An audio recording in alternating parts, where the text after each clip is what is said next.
بسم اللہ الرحمن الرحیم۔ کبھی آپ کے ذہن میں یہ سوال آیا ہے کہ اللہ نے ہمیں فجر کے وقت جاگنے کا کیوں حکم دیا ہے؟ کیا فجر کے وقت صرف عنقریب پڑھنے کا وقت ہوتا ہے؟ کیا اس وقت کے پیچھے ایک راز پوشیدہ ہے؟ وہ راز کیا ہے؟ اس راز کو جاننے کے لیے ضروری ہے کہ ہم پہلے نماز کے بارے میں جانیں جو ہم پر دن میں 5 مرتبہ فرض کی گئی ہے، اور یہ 5 نمازیں کس طرح فرض ہوئی، اس کے پیچھے بھی ایک شاندار وجہ ہے جس کا مظاہرہ سفر معراج میں اس وقت ہوا جب حضرت محمد مصطفیٰ صلی اللہ علیہ وسلم اللہ سے ملاقات کے لیے وقت کے انتہائی مختصر حصے میں 7ویں آسمان سے بھی آگے تشریف لے گئے تھے۔ اس رات اللہ نے ایک خاص پس منظر میں اپنے حبیب صلی اللہ علیہ وسلم کو آسمان پر بلایا اور اپنے خصوصی انعامات سے نوازا۔ اس مبارک سفر میں قرب خاص سے نوازا، انبیاء کرام سے ملاقاتیں کروائی، جنت و جہنم کا مشاہدہ کروایا، اور نیکیوں کے اجر و ثواب اور بروں کے انجام و عذاب کا نظارہ کروایا۔ عظیم سفر میں بہت سے انعامات سے نوازا گیا، جن میں ایک خاص انعام امت کے لیے نماز کا تحفہ بھی ہے، اور قیامت تک کے لیے انسانوں کو اپنے معبود اور خالق سے قریب تر کرنے کا عظیم تحفہ اور عبادت یعنی نماز اسی سفر میں عطا کی گئی۔ معراج کی رات جب آپ صلی اللہ علیہ وسلم کو اللہ نے 50 نمازوں کا حکم دیا تو حضرت علیہ السلام کے کہنے پر آپ نے اللہ سے 50 نمازوں میں نرمی کی درخواست کی، اور ایسا کئی بار ہوا، یہاں تک کہ اللہ نے امت محمدی صلی اللہ علیہ وسلم کے لیے دن میں 5 نمازوں کا حکم دیا، جس کے بعد بھی حضرت موسیٰ علیہ السلام نے آپ صلی اللہ علیہ وسلم کو 5 نمازوں میں کمی کے لیے اللہ کے پاس ایک بار پھر جانے کا مشورہ دیا، لیکن تب آپ صلی اللہ علیہ وسلم نے فرمایا کہ میں نے اپنے رب سے کئی مرتبہ درخواست کر لی ہے، یہاں تک کہ اب مجھے حیا آ گئی ہے، اور اب میں راضی ہوں اور اس حکم کو ہر طرح سے تسلیم کرتا ہوں۔ ہر نماز پڑھنا ضروری ہے، اور یقیناً آپ کے لیے بھی۔ نمازوں میں سب سے زیادہ مشکل نماز فجر کی نماز ہوگی، جس میں نیند کا غلبہ اس قدر ہوتا ہے کہ انسان بمشکل اٹھ پاتا ہے، لیکن دن کے اس خاص حصے میں جو راز پوشیدہ ہے، اسے جب آپ جانو گے تو یقین کریں کہ آپ فجر کی نماز کبھی چھوڑنا نہیں چاہیں گے۔ یہاں نماز فجر کے کچھ فضائل سماعت فرمائیں۔ 5 نمازوں میں سے سب سے اہم نماز فجر کی ہے۔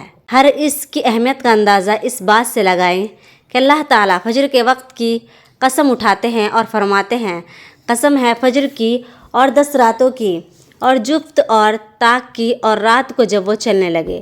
یقیناً ان میں عقل مند کے لیے بڑی قسم ہے۔ اما پارہ سورہ فجر۔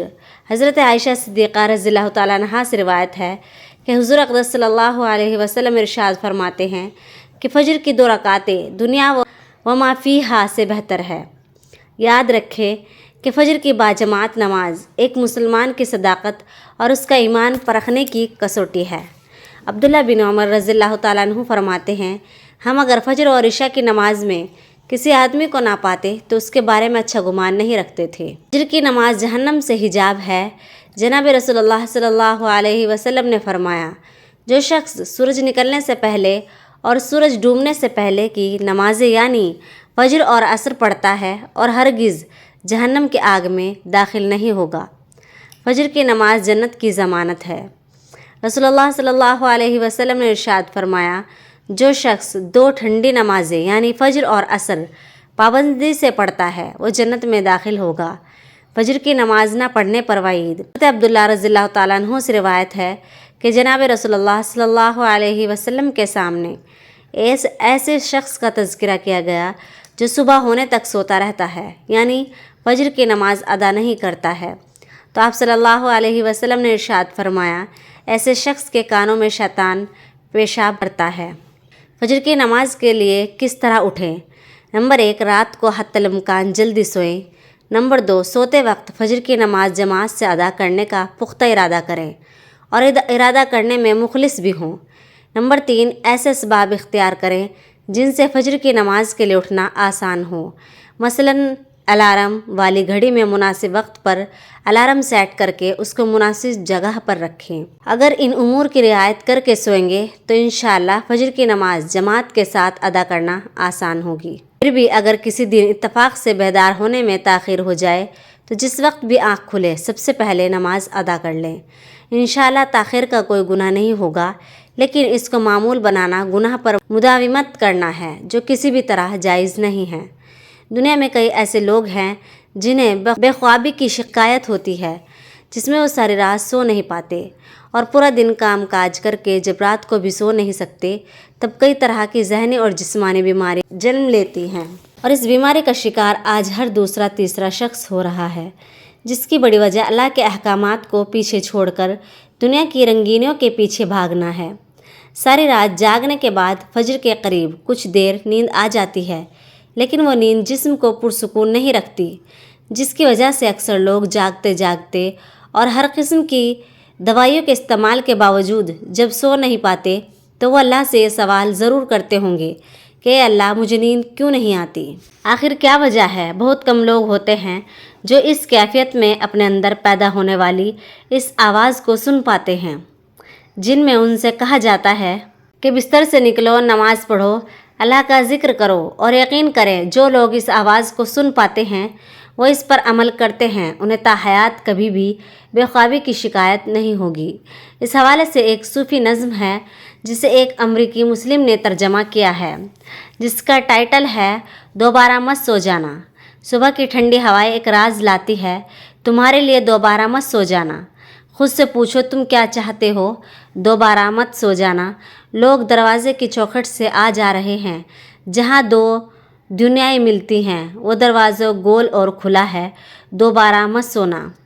اس نظم میں بیان کردہ دروازہ ہماری دنیا اور اس دوسری دنیا کا ہے، جہاں سے فرشتے ہر صبح اور شام کو اترتے ہیں، جن کا ذکر اس حدیث پاک میں ملتا ہے، جس میں آپ صلی اللہ علیہ وسلم نے فرمایا ہے، رات اور دن میں فرشتوں کی ڈیوٹیاں بدلتی رہتی ہیں، اور فجر اور عصر کی نمازوں میں ڈیوٹی پر آنے والے اور رخصت پانے والوں کا اجتماع ہوتا رہتا ہے۔ ہمارے پاس رہنے والے فرشتے جب اوپر چڑھتے ہیں تو اللہ تعالیٰ پوچھتے ہیں، حالانکہ وہ ان سے بہت زیادہ اپنے بندوں کے متعلق جانتے ہیں، کہ میرے بندوں کو تم نے کس حال میں چھوڑا؟ وہ جواب دیتے ہیں کہ ہم نے جب ان کو چھوڑا تو وہ فجر کی نماز پڑھ رہے تھے، اور جب ان کے پاس گئے تب بھی وہ عصر کی نماز پڑھ رہے تھے۔ فجر اور عصر کی نمازوں کے اوقات میں سونے سے منع کرنے کے پیچھے بھی ایک بڑی وجہ ہے، اور وہ یہ کہ سائنس کہتی ہے کہ صبح سورج طلوع ہوتے وقت اور شام کو غروب ہونے سے پہلے سونا نہیں چاہیے، کیونکہ صبح کے وقت زمین پر آکسیجن وافر مقدار میں فراہم ہوتے ہیں، جس وقت ماحول تر و تازہ ہوتا ہے، اور یہ آکسیجن آپ کو دن بھر فٹ رکھنے کے لیے انتہائی ضروری ہوتی ہے۔ تو جو اس وقت سو جاتا ہے تو وہ اس تازہ آکسیجن سے محروم رہ جاتے ہیں، اور عصر کے وقت زمین پر آکسیجن کی کمی ہو جاتی ہے، تو اگر کوئی سو جاتا ہے تو اس کو آکسیجن کی فراہمی کم ہوتی ہے، جس کی وجہ سے جب وہ جاگتا ہے تو اس کے سر میں درد اور طبیعت بوجھل ہو جاتی ہے۔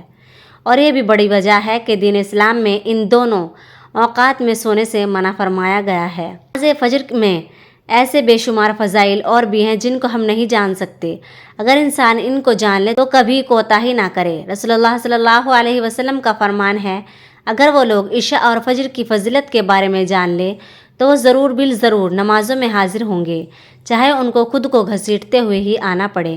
اب آپ خود اندازہ کیجئے کہ ایک طرف ان دونوں نمازوں کی کتنی فضیلت و اہمیت ہے، اور دوسری طرف ان کی ادائیگی میں کتنی سستی اور لاپرواہی برتی جاتی ہے۔ اللہ تعالی ہم سب کو 5 وقت نماز پڑھنے کی توفیق عطا فرمائے، آمین۔